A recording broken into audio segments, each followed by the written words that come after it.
Welcome back to Between the Before and After, a podcast about the stories that shape us. I'm your host, Coach John McLaren, and each episode I bring you an inspiring guest with a moving story that shines a light on the power of the human spirit. I'm excited to share this story with you, so let's dive in. All right, I think this is the first time I've had a country music recording artist on the show, so it's an absolute pleasure to welcome Amy Scruggs to the show today. How are you doing? Jonathan, I'm great. Well, I feel honored. I'm the first. I hope that it's a great experience. Yeah, absolutely. Well, I think today we'll get a little bit of a look into the music scene from a perspective that maybe others haven't really seen, because you've been an industry insider for a number of years, in addition to some of the other ventures that you have going on. And so for our listeners who are just starting out, where are you at presently, and kind of what are you up to? Well, I can definitely give you the Cliff Note introduction to that. And in a nutshell, after 20 years with experience in business and sales and running sales teams, communications with those sales teams, traveling and touring as a recording artist, 5 years as a host of a national TV show, I am so proud to have combined all of those ingredients for what I'm able to do now. And that's media coaching, effective communications coaching to help professionals, nonprofits, businesses, individuals level up how they present themselves, how they deliver their message, and hopefully impacting their business in the community. And that's what I do today, along with my new record that came out the first of last year that's still out on radio and doing quite well. So thank you. Didn't you have a recent single, What If It All Goes Well? Is that one of your recent ones? What If It All Goes Right? That was really my signature of 2022. It came out in January last year, 2022, and I was very thankful that it did well. It charted around the globe. It did well on Music Row charts here in the US, and it was also chosen for the New York Times Bestseller summer list. And I was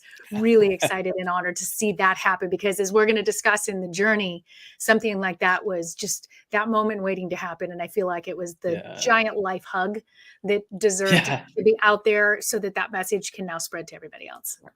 I love that, a life hug. That's actually a great term there. And you've spent a number of years in the recording industry, among other things, and also you're able to combine all of these ingredients. So there's something wonderful about being at this stage in life where you have you still have some youth on your side, but you have. I'm only 25, just in case you're wondering. Yes.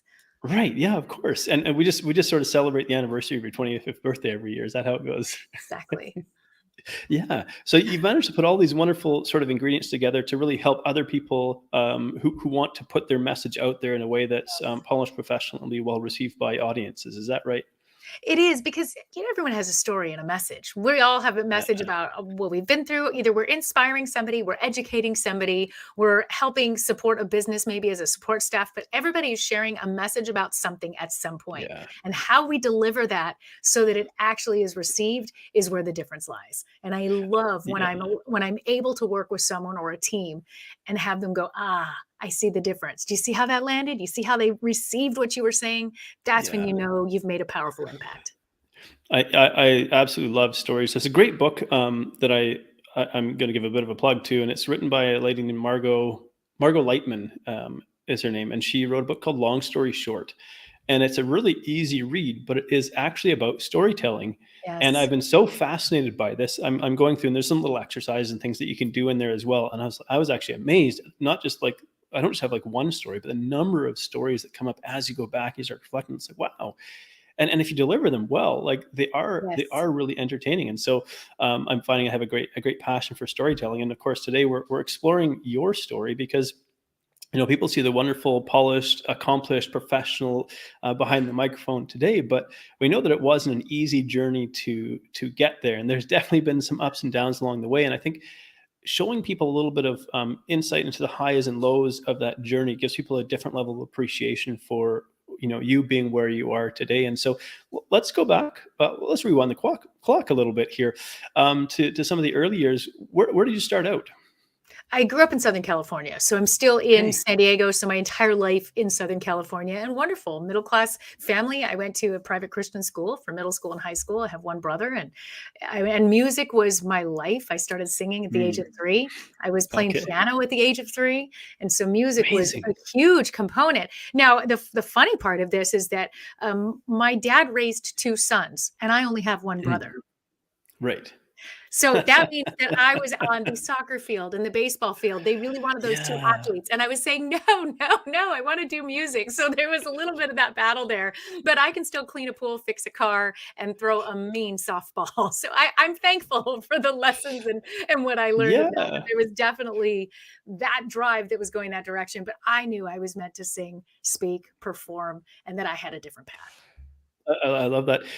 Do people, assume because, your music journey is kind of taking you to the country music industry that you, are in or have been in Tennessee, or have you spent any time living in that part of the world, or have you always been located in California? I do get asked that a lot, whether I immersed myself into Tennessee. I can say yes and no a little bit. I never was able to actually live there. I would go visit for some extended periods when I was first crafting my music and my first trips to Nashville in 2004. I would go and spend a few weeks, then back home, then spend a few weeks. It was difficult to juggle because I always had my sales career and my business career that was Mm. walking alongside that, plus children. So that wasn't Yeah, always yeah. easy to be able to do that.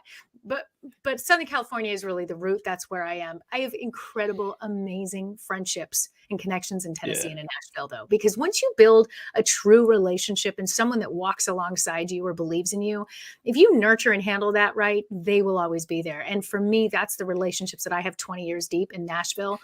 I can fly in tomorrow and I've got 6 different places that I would go first and want to hug a lot of people.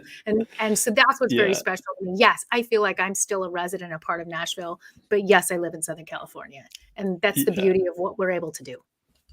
yeah, and, you said your dad raised a couple of boys, which is absolutely fantastic. I think we should, we should, maybe give young women the experience of doing some of these things as well, instead of assuming that they A, can't do it, or B, don't want to. And maybe they don't want to do it, but I think that's absolutely fantastic. You got to do that, and so you were pretty sure from a young age that you were going to go into the music industry. You're going into singing in some way. Mhm. As a youngster, did you perform at all? I mean, were you like a child actor or anything like that, or where did your Yes, music journey child take you? singer, definitely. I was Okay. in the church choirs, and then in Yeah. the school choirs, I always was in the ensemble and the a cappella groups, and I took piano lessons and voice lessons. So I was immersed in music in some way my entire life. And if you had asked me at 5 who I was gonna be when I grew up, my answer would have been Barbara Mandrell. I just knew it was country. Okay. The Yeah, last yeah. name chose that. When you have a last name of Scruggs, your genre is chosen for you. So I knew, okay, Yeah. let's stay on brand. I'm Yeah, gonna yeah. stay on brand. But I knew that that's what I was gonna do. And my dad and I are very close, and country music was very special to him. He raised me on Johnny Cash, and so there was just Yeah, that yeah. experience and that bond there that was just really in my DNA. I think country music in particular as a genre is really about storytelling as well, and so, it's a natural fit. Were there any other genres that you kinda wanted to explore or have explored? I've loved sales. That learning to work with professionals, learning to go out and hustle and ask for the business and thrive in that was definitely a learned skill, but I enjoyed it. So I think it was naturally in there for me to want to network, connect with Mhm. individuals, go accomplish something, taking limits off versus just a salaried job. I knew, no, I want to know that I can make more. That if I go and Yeah. apply more of myself or make new relationships, that means that there's more opportunity. So I think I knew instinctively I wanted to work in a space that provided opportunity and more opportunities to find more opportunities. And my career to this Yeah. day is a prime example of that. Yeah, I think there's something in those with an entrepreneurial spirit. We recognize that, we don't we wanna be rewarded for the hard work that we put in, Mhm. as opposed to just collecting the same salary whether or not we work hard or Yes. not, and so, and it's just part of human nature just to be incentivized. Hey, if you work Yes. hard, you get something from it. And I'll give you an example. When I was 8 years old, I decided to put on a show in the backyard, and I Okay. required that my friends in the neighborhood learn to be backup singers and dancers. And then we Wow. wrote up paper flyers, walked them all around, and charged my neighborhood friends a quarter to come in and watch us do this show. And it was only one song. I'm a one-song Yeah, person yeah. here. So I Right, right, really right. knew then that there was money in this, and I was gonna figure it out. That's amazing. I was thinking about, well, a mutual acquaintance, Alex Sanfilippo, who I think you know Yes, him well as well, and he was on yes, episode very well. 100, and he started out selling, golf balls when he was 10, and Love he it. he said his brain just, like he just really fell in love with this idea of, like, profit and margins and figuring out these numbers, so he knew Yes, right then that his brain kinda saw the world a little bit differently, so, I can that's identify so with awesome. that. So was your backyard show a sellout? You know what? I believe that the kids in the neighborhood all did show up. If it was summer, where else were they gonna go? I had the pool. Yeah. So there was really, I think that I definitely was able to entice them with the right venue, but they did show Right, up. right. Yeah, and you had that bonus there. You said, "Okay, Yeah, yeah, like, we're gonna hit the pool afterwards." So, exactly. maybe there'll be some snacks as well. So, this quarter, it's not just getting you a show, it's getting you, a little bit of fun afterwards as well. So, It was that really was a the full start of it. full service, yes. Yeah, I love that. And so as we get into a little bit further into your story, at 17, we said that your life took a dramatic U-turn, and I Yes. don't want to preface it in any way. I want to let you share in your words and how you experienced it. Well, life happens. It hits us sometimes. We make choices. I was faced with that at 17 and realized I was going to have a baby. And Mhm. Yeah. that was a big moment. It was a big moment for the family. I had just graduated high school, so college is now off the Okay. table. I really didn't know which direction I was going to go. I was definitely lost already, but this was a very difficult circumstance. It was a very abusive circumstance. And so it Mm. was a lot to go through at that time. And we, as a family, and this is not to make any political statements about anybody or anything, this is just my story. And at that Mm. time, not having the baby became the option. And so I was next to Mm. go into the operating room for this procedure at 17. And they came out and told me that I wasn't pregnant. And I'm proud to tell you Wow. right now that that child, that son is almost 32 years old and amazing. So there was a Yeah. plan and a purpose for his life and for my life. And that's really where our story began, was with Ryan. Yeah. Now you said something there, and again, just share with what you're comfortable. But it was kind of an abusive sort of situation. That word came out, and why I ask about that is because I see someone who's very confident, very polished, very professional, and so on. You know, and people might wonder, well, how do you find yourself in that kind of circumstance? Oh, I was a totally different, naive young girl then. I didn't know any different. And I lived in this Yeah. little happy bubble that I didn't realize that people could do that. I had lived in this very Yeah. sheltered Okay. little world. So I had not, and I went to a small private school. So Mm. everybody was always on their best behavior. And here I was brought into this situation that was, I wasn't even able to recognize the signs. I wasn't able to identify. I didn't have the skills and the tools I have today. Who does at 17? Yeah. Looking Yeah. back, of course, I can completely identify all of this, but at the time, I didn't have that ability, and the rest is the story. Yeah, yeah. And so, you're faced with this idea of, do we terminate the pregnancy or not? And thankfully, that decision was kind of made for you. It was. And so, when you got told that, oh, you're not pregnant, like what feelings did you have? I knew I was. My mom knew I Okay, was, and I knew that this was a sign that this child was supposed to live. I knew okay, it. and yeah, that is quite something. And of course, your son has become like quite a wonderful blessing in your life. Maybe And the biggest blessing in your life. then there's 3 more behind him then, so I had a whole Yeah, gaggle later, but that same child went on to be my lead guitar player, started playing for me at 17. He was 17 when he yeah. started playing for me full time and toured with me and still is my lead guitar player to this day. Which is absolutely incredible. So now you're a single mom, and you had all these big plans and dreams. Did it feel like they were sort of kind of crashing down around you, or what did you sort of feel like? Like just after your son was born. I know I'm a parent now too, and I'm like, boy, life. I had my first kid at 39, so I did it in the Oh my opposite goodness, direction. I was, like, done by then. Yeah, Everybody was half yeah. grown by that point. I It's went and traveled the interesting, world instead. I have one of those I I have a resilient mind. And I don't Mm-hmm. have a doom and gloom mentality to begin with. So I'm like, okay, this is what we're doing now. Let's make it work. And I'll Yeah, go find new opportunities. And I found opportunities that allowed us to continue to navigate and shift and move through. I ended up marrying young then and having several yeah, more children. And so that yeah. was a beautiful, wonderful time. But I don't remember feeling that my life was over. There was this, whoa, it was Okay, just, this is what we're doing. And how do I retool? And I do have that ability in me and have okay. been doing so ever since when life hits like that to say, how do I retool? How do I take Yeah. these circumstances? And I'll give you an example because I wanted to sing and perform, but now I have this child to take care of. My job that I got when he was a baby was for a restaurant that you had to audition to get the position. So not only was I waiting tables at Yeah, 19 because that's what I had to do, I was wearing a yeah, costume, entertaining, performing, and it was a high-end dinner-only restaurant. So I made more money in tips and I made yeah. incredible friendships that I still have to this day with Bobby McGee's. If anybody remembers that chain in the 80s, it was the place to be. So instead of just saying, Okay. okay, I have to wait tables, well, I'm going to go wait tables at the funnest, most amazing coolest place, and I'm going to make it work. Yeah. And that Yeah. opportunity opened up doors for the next one, and it just kept moving throughout the years. Yeah, and so you speak about having a resilient mind, and do you feel like this is something you were born with, or something that you were sort of guided into through, parenting? Because I think people wonder, like, well, how do I have that, or how do I get that, or is it something I can acquire? I love my parents. So I'm sorry if you're listening to this, but I don't think it came from there. I think I was born with it. And maybe there's an ancestor or something before. Maybe it's just my sheer fight or flight abilities that just say, I can fight through this. I can find a way. I, I tend to look at the positive. Like, it'll work out. Mm, It's okay. We'll find something. That'll be all right. I don't yeah. panic. I just don't have a panic personality. I have a very light personality. So that didn't come from my nuclear family. They still can't figure me out after all these years. They just roll with it now. Oh, what is she up to?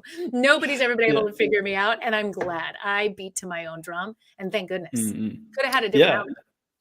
Well, as a fellow black sheep in my family a little bit there, I can empathize with that a little bit. So yeah, you decide, okay, I'm gonna wait tables. Found this cool restaurant. You got to be a performer there, so you kind of got to indulge in that a little bit as well. Where did that take you to next? You mentioned like getting into sales. What and sales for a lot of people like people have a tricky kind of relationship with it, because this is, depending on how they see it, and maybe what their relationship with money is and relationship with value is, Right. and so on. So you decide, or what prompted you to look for maybe a position in sales? Well, first, I went ahead and I actually married young. I had Mhm, met and mhm. married young and had a whole gaggle of more children in my Right, 20s. right. So that's what I did. That's what Yeah. that Oh, was it. okay. Whole slew. I've got my little mini basketball team. I've actually have That's my whole amazing. band. I have a whole band of musicians. That's Then I incredible. went through a divorce, and that's Yeah. when I said, "Okay, I need to find that big girl job." I missed those 20s. I didn't go to Ah, okay. college. Yeah, yeah, I yeah. didn't have those formative years to create those relationships, and I was so grateful because I was meeting people, shaking hands, and trying to figure out what industry I was going to insert myself into without the education or experience to do so. And it was Yeah, this yeah. one woman that came into my life, and it was, an accident that I met her, and it was no accident. I had Right. somebody Yeah. hand me a Post-it note that said, "You're tenacious. Make this phone call. See if they'll hire you. Tell them you have experience. I vouched for you already." It was a really cool Wow. moment. So I called, I was given an interview. I meet this amazing woman who herself was a single mom with 3 kids and a cancer survivor in her 30s. And she said, "You're tenacious. I'm going to take a chance on you." And she brought me into the world of wholesale mortgage and sales, and she taught me everything she knows. And at that moment, Oh. I didn't know what I was doing. It was highly competitive in the early 2000s in Southern California. Irvine and, and, Mm, mm, and Orange County was like the hub of the mortgage industry, and I was going to get right. eaten alive. She said, "I'm here. I will do this with you." And I was so thankful for the opportunity she presented for myself, for me to provide for my children, for my home, that I succeeded really for her first before myself. I knew I Yeah. needed to show gratitude, and the only way I was going to do that was to succeed because she put her name on me. And we're That's still that's friends to incredible. this day. She is still in my life and she's still amazing, Liz Montez. She believed in me. And that's literally that decision and that person taking me on then is the foundation for everything I do today. That Well, started that's it. That was incredible. it. That was it. And yeah, and I mean, it sounds like someone I should have on the show to interview. She sounds like an amazing human being, which is awesome. There's a couple little details that you touched on there. I just wanted to swing back, and again, I'll only show what you're comfortable. But you mentioned like marrying young, so you'd had this, you had your son, Mhm. and I gather that the father of your first son is not in the picture, but you No. you met somebody else, and then you said you ended up having a basketball team. Does that mean you had four more, so you have five total, Yes. or I have okay? 4 total. 4 total. 4 total. Four total. Okay, so you're shorthanded, but close enough to a basketball team. Yeah. Now, how did that relationship come about? And like, maybe what did you see in this We met while individual? I was waiting tables, and it was Okay. it was great, and we're still great friends to this day. I was just young, Mhm, and as anything else, it just we ended up ending it probably too soon. I'm not sure, but it all worked out. We're great parents with the kids, and mhm, we're mhm. great good friends. No drama in my life whatsoever. Just Yeah, always a blessing, and everybody was able to move on and grow. He's been married now for a lot of years to a wonderful woman. We're friends. It's great. So that's not an issue.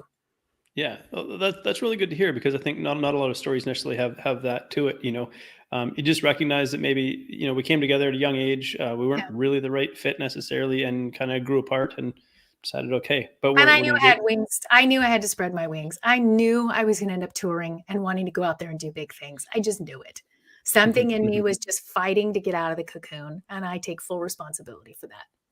Okay, yeah. So it was this tenacious desire to accomplish your dreams that said, you know what, I can't necessarily be restrained with it. So you got this gaggle of kids. You now are in this sort of high pressure mortgage industry Yes. and sort of sales position that you're kind of learning on the fly. But you have this wonderful mentor. I Did had you a say Liz? calculator taped to my steering wheel so that I could drive and calculate the mortgage rates and the add-ons. I mean, this was flip phone and earpiece. Yeah, This was a yeah, great time, but I made it happen.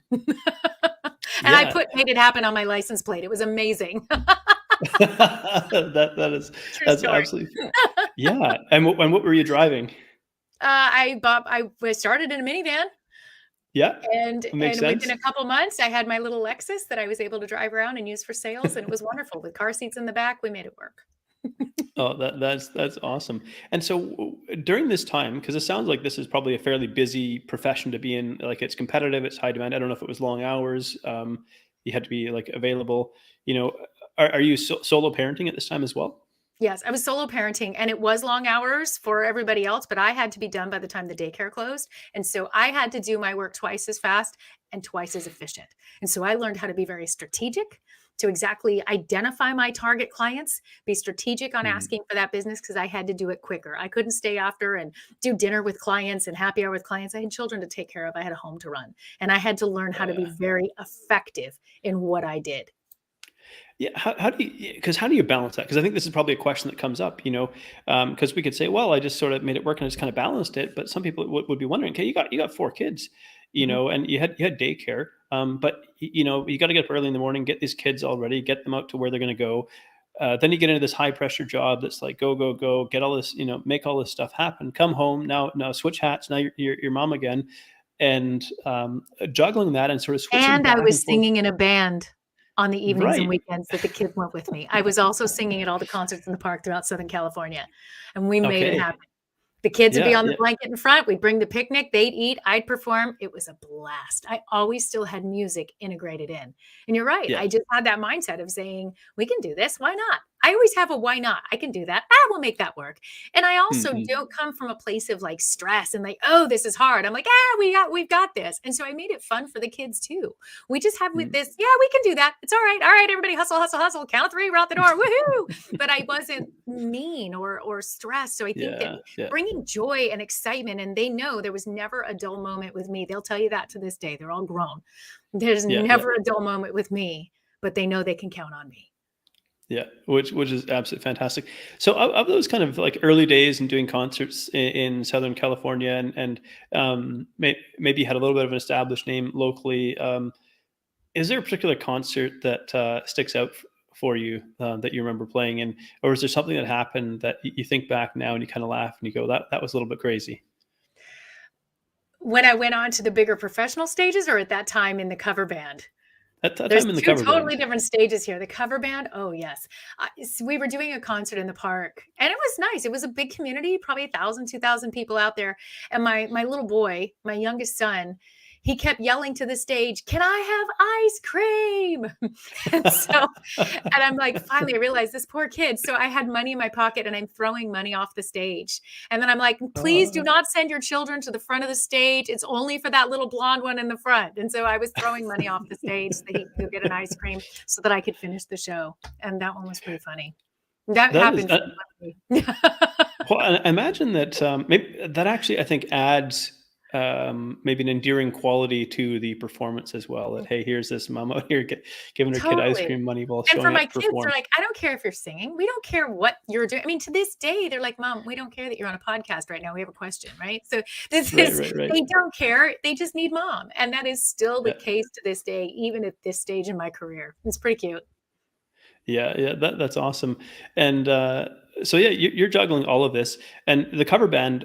Were you covering any particular artist or a number of All artists? different songs in country and rock. It was a band called the Silverados. I loved being with them. I was with them for quite a few years, and we just had a great time. And it really allowed me to have a lot more of that live stage performance with big crowds and all Mm. family events, which had to be family events because my kids were with me. So it was a wonderful Right, right. experience. We're still friends to this day, and just a great. They still perform to this day all over Southern Wow, California. They are still together. It's really that is neat. awesome. Yeah. Did you have a favorite song that you enjoyed performing? Oh, yes. So what my signature song at that time was when I would do Martina McBride's Independence Day, because I could nail I have like a 3-octave range, well, at least I did Okay, then, okay. and I could Yeah, nail that song and the crowd would go wild, and that was it. And yeah, anything yeah. by Shania, because I love singing the Shania songs. Good Canadian artist from Timmins, Ontario. That's fantastic. So then, from there, how did you make the transition into was it into solo artist, or what was the Yes. transition here? Yeah.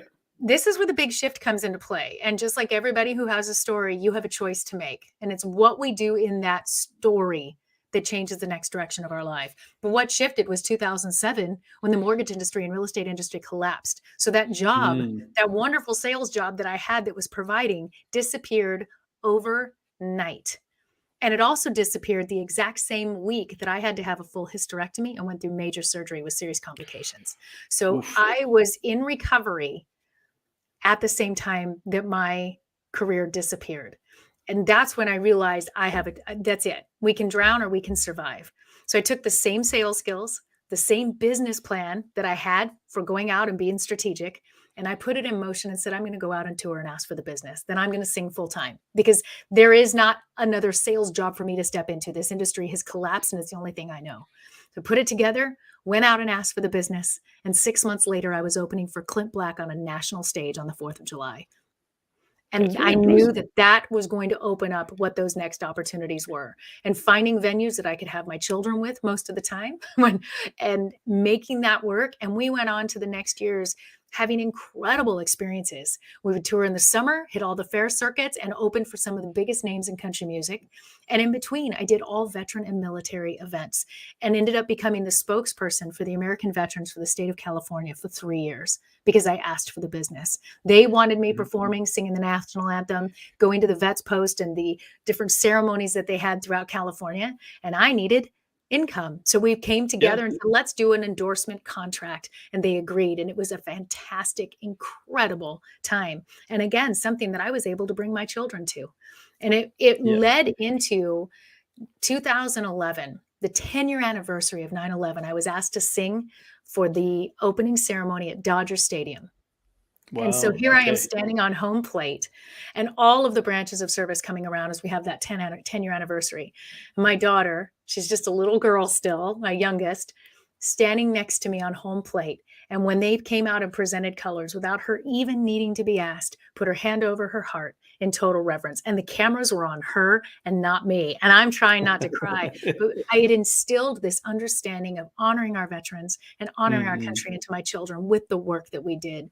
So creating a business plan and saying, where can I be? How can I overcome this? How can I live in my passions? And how can I still make a living? And we did it. Yeah. So I think in like a simple phrase, you glossed over a few details there, as we sometimes do. But somebody might hear you say something like, "Well, I didn't have another option, so I went out and I asked for the business." What does that look like? Like if someone was to say, like, "Are there some steps that I could take?" Like, how does someone just go and ask for the business? Where do you even start? Well, first you identify what it is you're selling or what you're wanting to be doing and find out who in that area is doing it. What like for me, I had to look and see what local concerts are coming up, what venues Mm, are paying, who's hiring country music musicians, and okay. where are the best opportunities for that. Then putting together a marketing package and a business plan that identifies what they need, not what I need, what they need. And then go and ask for the meeting and present it. Look them in the eyes, shake their hands, and say, I'm the right one for this job. And that's exactly how I did it. Right, right. So you went and you hunted down venues and concerts and things. Now, are you doing this as a solo artist, as Amy Scruggs now? Yes. Oh, yes. Completely a solo artist. The cover band, they went on to do their thing. This was me as a Yeah, solo yeah. artist and brought in musicians, and those changed throughout the years. And by the time my son was 17, he stepped up into that lead spot, 18. And that was a wonderful time. Really wonderful. And do you think because you were so immersed in music that like your children had a natural affinity for it because they were exposed to it from early age? I do believe so, and even for my son, it's naturally in him. He can play by ear. He Mhm. picked up the guitar on his own. I don't play guitar, so I don't he Right, did right. that on his own, and he had a natural ability to hear it, feel it, and play it. And my youngest daughter, she's in college now, she can play 5 instruments. So 2 of them Impressive. have it instinctively in them, and they are unbelievably talented. And the other 2 boys have their own talents in their specialty, but 2 of them got the music. Right. Yeah. Yeah. So you decide, okay, this is who I'm going to talk to. This is what I'm going to do. I don't necessarily have a band, but I'm gonna figure it. I'm gonna find the people to do that as well. Like, or did you have people lined I up? booked I booked an entire tour without a band, and I knew we'll figure it out. I'll make it happen. And then I found the song. I met up with a song that I wanted to record. I recorded a song that was for the veterans coming home. The lead singer, Mhm. the guy that wrote it, Dave Adams, he came on. I said, "Will you be my lead singer?" And he goes, "Absolutely." I said, "I already have a tour booked, and I don't have a band. Can you put one together?" And he did in 2 weeks. Wow, He did. that's quite I something. believe in putting it out there and asking Yeah. for it. Because then when that yes comes in, okay, now I'll find the details. If I had waited and said, I need to make sure I have the Right. perfect team behind me and then go ask for the business, it would have been too late. I said Yeah. yes to the jobs and then figured out how I was going to staff it. And it worked. Yeah. I think that's a fantastic lesson because so many of us I think just sit back and go, well, I have to get all my dots connected before I do it, you know. And I think even with podcasting, at this point I'm now in the top 5% globally, which is pretty cool, and I'm pushing Congrats. to crack the top 1% here as my stretch goal for this year. But I started podcast guesting just by accident, and then people kept asking, well, when are you going to start your own podcast? I was like, well, I don't know what I'm going to talk about. But I just went ahead and kind of started it, and it's grown and it's evolved into what it is today, which is, of course, sharing these amazing and inspirational stories. And so, Yes. where does I guess Nashville and like the bigger, broader country music industry factor into this? Because did you start to establish a name and a reputation and whatnot? Like, do people come calling for you, or did you still have to go? I'm going to go kick down some more doors over in Nashville. Well, partnering with the veterans was a huge success Oh plan. yeah, yeah, First of all, it helped my passions, but everywhere we went, I would make sure that I booked on the local TV show and the local radio shows so that if I'm performing in that city or that town, I was my own PR. I would make sure we had newspaper articles and that I was meeting the radio station that was appropriate for that show and also that I was going to be on TV or performing on television if that was a possibility. So putting a press plan together while we were out doing it made a significant difference. And this was before I could use YouTube videos or reels or streams or yeah, Instagram. yeah, yeah. Facebook was only for finding my high school friends. This was a Right, right, time when I right. did not have social media and digital tools to do Yeah. this. It was town to town, handshake to handshake, picking up and calling ahead of time to book myself on these things. And a lot of times I would actually use a different name so that I was representing myself as my manager. Mary. Mary did an incredible job. Mary booked a lot of great things and got some great press for me because that credibility I, had to be there. Mary would handle the contracts and the rider requirements, and we made it happen. And then I would get that there, and I was the artist. they didn't recognize the Mary still voices works for me, as by the way. right, right, right. I Nobody have ever even noticed. You deal with different people when you get there. It's like nobody ever even puts two and two oh, together. Doesn't matter. oh, Got the job done, right? that is so fantastic. I love the creativity, ingenuity of that. Who would have See, I thought? And connect the dots as we're going. You were saying connecting the dots before you start something. I connect the dots as I'm doing it every time. Like, yeah, I'll yeah, figure yeah. that out. Okay, Like, there's a stumbling block. I'll get around it. so there's just this element of confidence in your abilities, which I think is really, really fantastic. I'm doing Especially when you have a web. mouths to feed. There's hunger too. Yeah, There's no isn't an yeah. option. Yeah, so you're going to figure this out. There's quite something about I think just motherhood in general. I'm I watch my wife with our little boy, and it's something that's absolutely remarkable to witness Mhm. and see. There's like a certain drive that um, yeah. I'm just kind of at a loss for words when I think about motherhood. I think it's such an amazing and the most valuable I guess profession, if you will. It Yeah, goes I don't beyond know that. anything So different. Since I was yeah, 18, I don't know anything different. So it's really yeah. interesting. I didn't have another life before that. So, and I think what's really interesting about what you described here, that like you went and knocked on doors, shook hands, all this kind of stuff, and I wonder if sometimes people might think, well, we're past that all now. Now we just like send a message on LinkedIn or whatever. And I think, man, there is still something about going and meeting people in person, shaking hands, and you establish that as a practice. And social media can maybe augment that, or digital connection can augment that. I mean, look, we've never met in person, and we're having a fantastic conversation here. Right. But But I we're think, utilizing the video technology so we can see each other. You can see intent, yeah, you can see my expressions, you can feel me, you can see my body language and my mannerisms. It allows us to mhm, effectively communicate as if we were in the same room. So what we do is we yeah, take these digital tools, we level it up, get a lot more comfortable at these type of face to face, and then we see how our network expands. yeah, which is pretty impressive. And so, and I love the PR stuff. And I was like, when I get back home, I'm over in Australia for a few months at the time of recording this. My wife's from Australia, and so we're escaping the brutally cold winter in Alberta, Canada. And so, I don't blame you. yeah, yeah. Which, I mean, running my own business is kind of handy in that way. I still work over here, but Mhm. I get to set my own schedule. I work in the mornings, take the afternoons off, be with my boy. So I get to be a parent as well, in that way, which I love. But um, so you opened a lot of doors and you started making a name for yourself. Um, did you have like was there a hit song that like came up out of this, or Yes, "Coming Home." That was our song that was the yeah, theme song for the American veterans. Dave Adams wrote it. right, He's the right, one that ended up putting the band together and for the yeah, tour. yeah, Dave Adams is a wonderful, wonderful, wonderful writer, amazing musician. He's still up all over touring all over Northern California and up into Reno, Nevada all the time, but he's mm, incredible, and "Coming Home" was the anthem for the veterans. There was a lot of them coming home at that time, 2009, 10, and yeah, 11. We that's had a right. lot of Yes, yeah, veterans coming home, and so we were able to really honor them with this song, but at the same time, it was the anthem for our Vietnam veterans who did not get the same honoring when they mm, came home. And so we really dedicated this as well to the Vietnam veterans. And there were a lot of those that were involved with AMVETS, which we were at events constantly. So it definitely threaded its way through of us being able to go out and spend the time basically saying thank you for a living. And it was incredible. And I'm known for singing the national anthem. I sing it everywhere. I still do. So it was a yeah, yeah, really incredible time of being able to do that. yeah. And then we would Which is still rock out and we do all our rock songs and we do country and we yeah, would just yeah, put on a really fun show when we had the ability to do that. yeah. Which is absolutely amazing. And then see, your son came into the band at 17, Yes. and so has he been a part of your band for 15 years, give or take, if I'm doing my math Yes. right? Yes, Yeah. and he had to start shuffling gear as a guitar tech. He was Okay. handling the truck, the trailer, the merchandise. He paid his dues, and then the guys would work with him, and he'd play guitar, and he'd be at all the rehearsals, and then he'd start stepping into a little bit of spot, and then he really stepped in alongside Dave and I by 2009, and he did an Yeah. incredible job. I mean, when he was 19, he and I together were on a stage for 20,000 opening up for Trace Adkins. And it Yeah. was such Wow. an honor to stand next to him and to do that show. But also, we have stood next to each other in hospital rooms at the veterans hospitals on Mhm. Christmas when there's servicemen and they're injured, wounded, can't go home. And we have said thank you to so many of our military and veteran community together, side by side. And so we have a bond in that words can't describe. Yeah.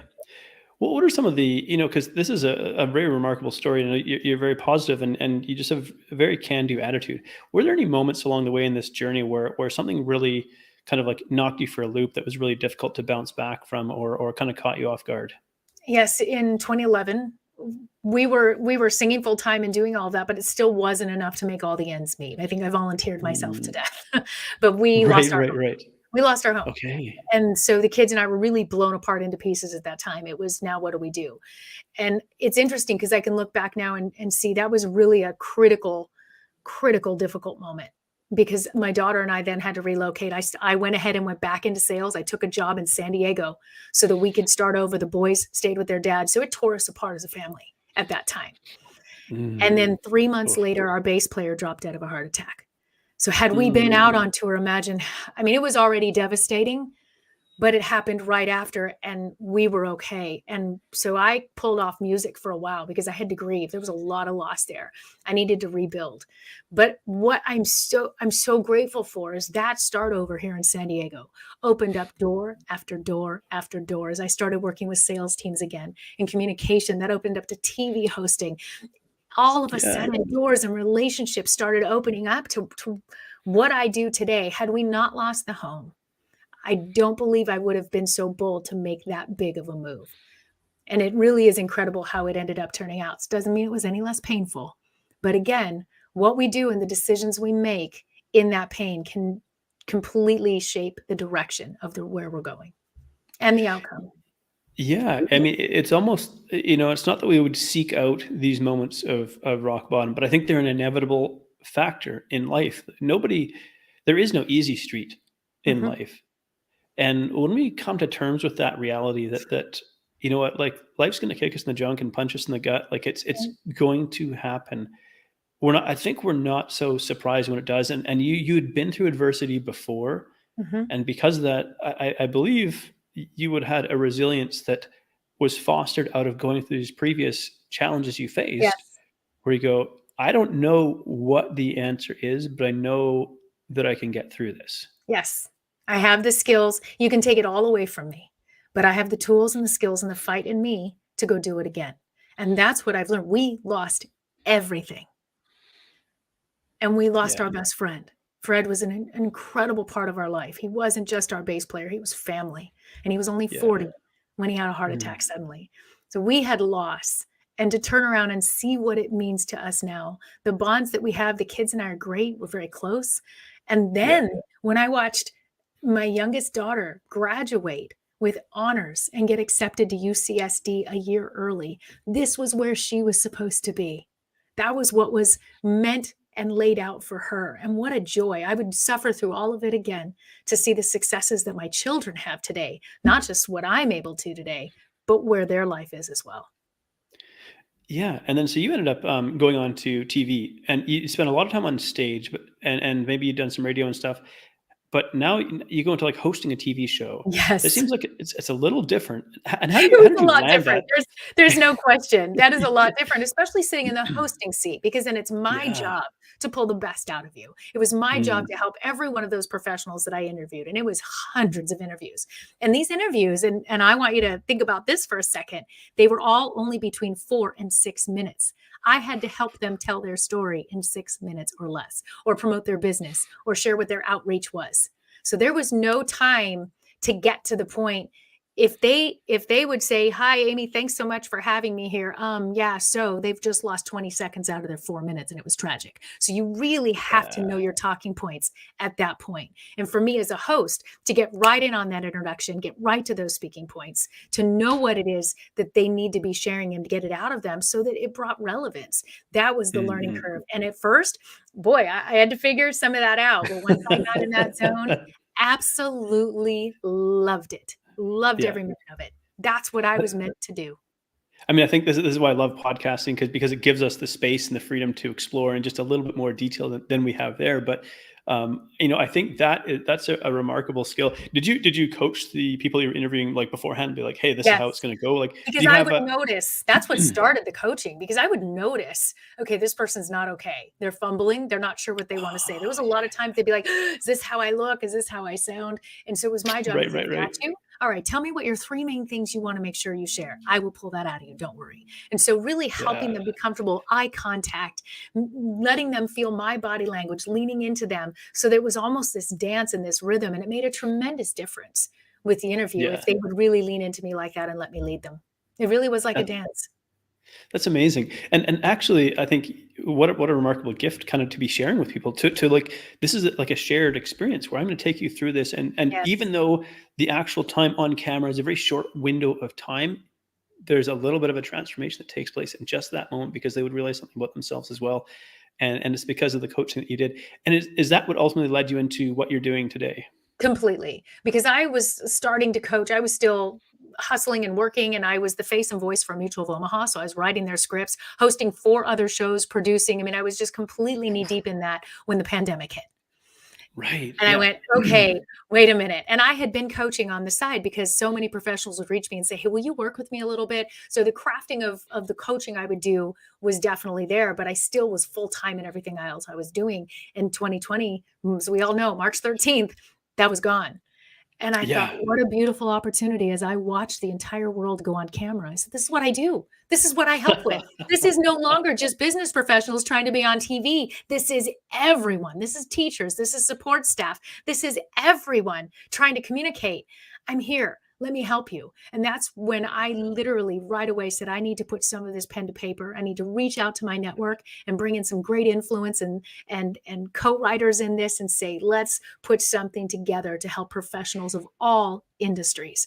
Because I saw this shift happening as it was happening. I'm like, this is not my first rodeo. I've been Right, through right, some right. big Yeah, shifts, and I'm going to be ahead of the curve, and I'm going to help those that would like to be helped. And it's amazing to see what has transformed and where I am today. What I didn't know, that I was going to have the blessing of being able to record a new album in the middle of the pandemic as well. yeah. Opportunities that I had dreamed of my entire life came about during the pandemic. See, I got my butt kicked in the recession of 07, 08. Yeah, yeah, That yeah, one was bad. This one provided blessing, and I'm grateful for yeah. it. That's amazing. And so you went and recorded this album. Did you? We've hardly talked about Nashville, which is great because I'm just loving your story here. But did you go in and record there? Or did you record in California? Oh, it was Um, Nashville. I was yeah, yeah. called back to Music City, and it was the greatest call of my life. I went, "Oh my gosh, we're doing it." And I was able to have a Yeah. Zoom with the producer, Fred Mullen, and he said, "Okay, I'll do it." And remember, this is a time when they had the open time. Musicians weren't touring. They were available. Right. The songwriters were Yeah. thrilled to be pitching music. This was a time when that industry wanted business. And I wanted to do a new album. And so we said, let's do it. Yeah. Let's do it. So we recorded in May of 2021 and released in January of 2022. So I think this leads to just two more questions before we wrap up. And I thank you so much for sharing your time with me today. It's been truly a pleasure getting to know your story. One is this idea of songwriters, Mhm. and I guess a lot of artists don't necessarily write their own music, and sometimes people may be critical of that for some reason. But what is kind of your experience with songwriters, and why might songwriters choose that avenue as opposed to performing their own, I guess, lyrics and Oh, what they write? I am so thankful for the songwriters. That isn't my skill. That Yeah, was not my forte. I'll perform it. You got it. I'll yeah. take it.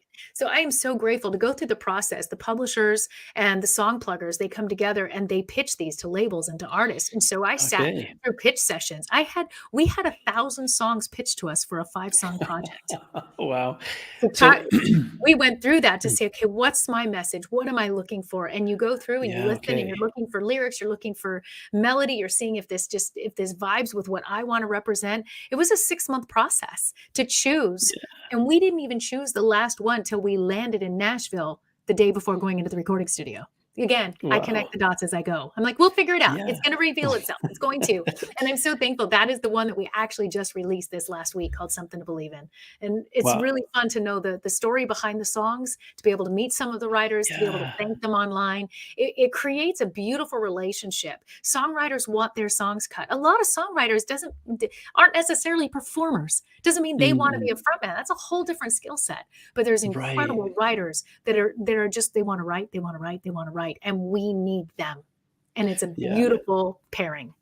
I love that, and thank you for just like sharing it in that way because I think it shines a wonderful light on it. And I mean, I love music. I don't perform nearly at that sort of level, but I love music, and I love that there's a different type of artistry in there, and that you are giving voice to their artistry. And I think Yes. that's really what we want maybe people to take away from that. So Right. It would be like if every screenplay writer wanted to be the lead in their own movie. Well, that's ridiculous. They want Brad Pitt, right? So just because a lot of the writers, that is their talent, that's their forte, and what a beautiful combination. Now, yes, there's artists that write amazing their own songs, but a lot of artists that write and record and have hits with their own songs still record music from other writers. Mhm.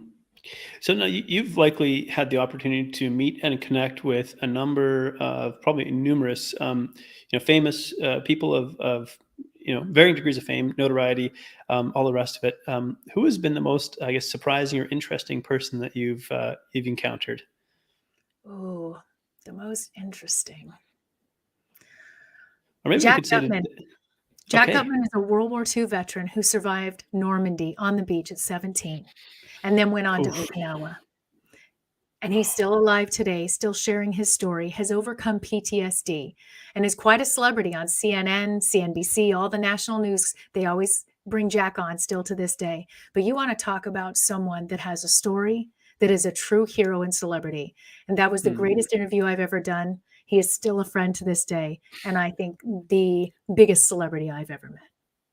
Yeah. Wow. So he'd be in his 90s now. Yes, 97. Yeah. Oh man. Man, I'd love to interview him too if I could, because he'd be the oldest guest I've ever had on. But then that'd be amazing. He sounds like an incredible story.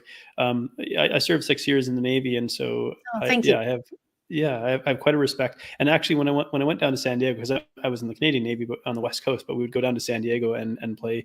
I don't say play war games, but we do exercise and drills with the U.S. Navy. And then when we go into San Diego, we could go into the zoo and to the aquarium or down there, and we would get like a hero ticket, they called it. Yes. And so I didn't have to pay for admission. I just show my ID, Right. and it's like, Right. yeah, I love that. That was so fantastic.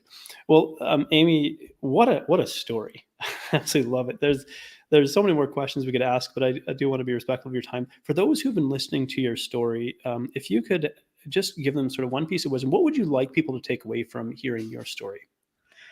To take the limits off. And when your story is unfolding in front of you and it's not the pleasant one at the time, those decisions you make, picture yourself out of it, connect the dots as you go along, but don't quit, don't give up, and don't choose failure. It's just not an option. Take the limits off and realize I can do this. And the way to get out of it will come in front of you right when you need it. I love that. Amy, thank you so much for your time today. It's truly been a pleasure. It was an honor to be with you. Thank you so much. Thank you so much for tuning in to Between the Before and After. If you've enjoyed this episode, please subscribe and leave a review, because that helps this podcast to reach and inspire more people. I love exploring the stories that take place between the before and after, the powerful experiences that shape who we become, and I love human potential. I love the possibilities that lie within us. So whatever you may be up against, I hope these stories inspire you, because if you're still here, your story's not done yet, so keep moving forward.